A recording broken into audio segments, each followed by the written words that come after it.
We had wanted to visit Vietnam for a long time. It felt like we stepped into a place that was both busy and calm at the same time. A city where history sits right next to everyday life. Our first stop was Hoan Kiem Lake, right in the center of Hanoi. Locals come here early to walk, exercise, and meet friends. Many people call it the Lake of the Returned Sword. It is one of those places where the water feels like it is holding a story, quietly, right in the middle of the city. After that, we visited Bay Mau Lake inside Thong Nhat Park. It was a different kind of Hanoi, greener and slower. Thong Nhat Park is known as a big green escape in the city, and Bay Mau Lake is its calm centre. We took our time here, walking along the paths, watching the water, and letting the noise of the city fade for a moment. Then we went to Hanoi Train Street, and yes, it is as intense as it looks. The tracks run through a narrow space, with buildings and cafes pressed in close.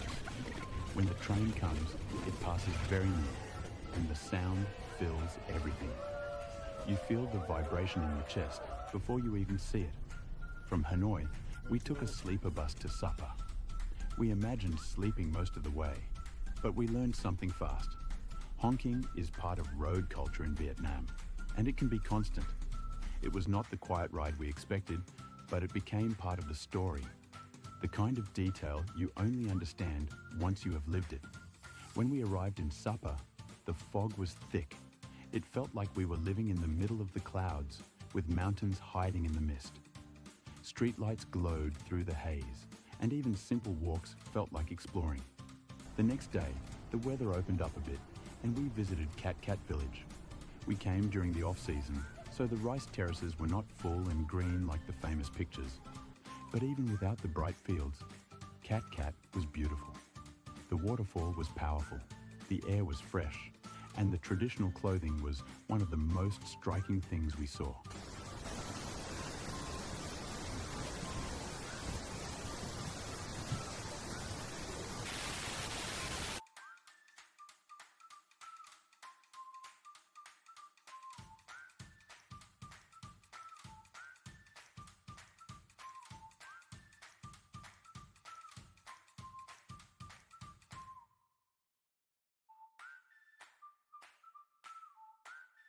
The day after that, we went to Fansipan, villagers dancing to traditional music, and it made the whole place feel alive, even in the cold.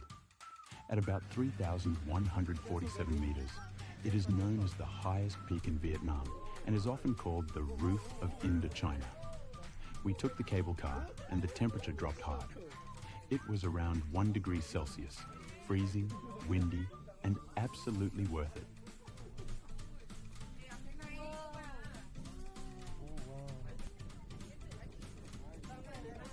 Then we rose above the clouds. Suddenly, there was sunlight, and the mountains stretched out in layers.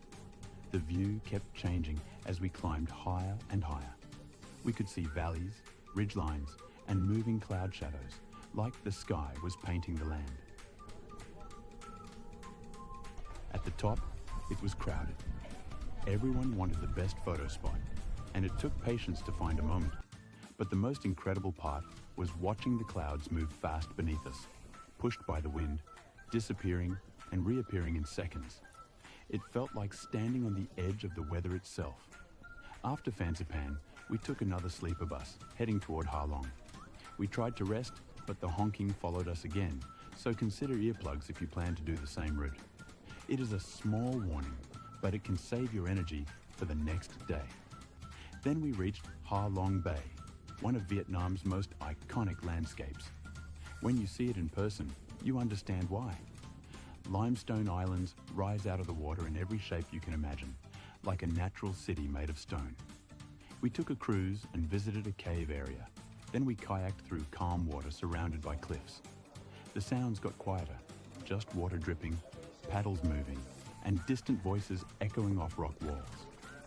It felt peaceful and huge at the same time. Just us, the water, the stone, and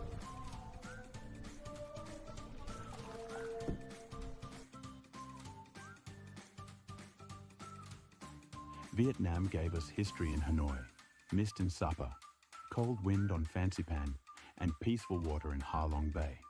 Most of all, it gave my wife and me memories we will carry for a long time. Thank you for watching, and until next time.